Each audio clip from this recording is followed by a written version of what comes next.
दौडिँदै रहेछ कि म त हेर्नु न फटाफट मान्छे जस्तो हिँड्छ भने अबि ल ए आमा के होला कि यस्तो जन्मेको अबि कठै हेर्नु त म जस्तै हामी जस्तै हिँड्छ यसकै छोरा हो यही बाख्राको अनि ए ल्याउनु घर लाने होइन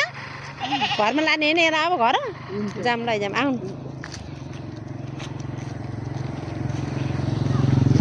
छिटो हिँड्नु त तपाईँ दौडिन्छ ल ल आमासँग अबि आमाभन्दा छिटो दौडेको बिचरा आमा कस्तो हिँडेको म त छक्कै पऱ्यो भने ल हेर आमा मान्छे जस्तो टक टक ए दिदी म त मान्छे जस्तै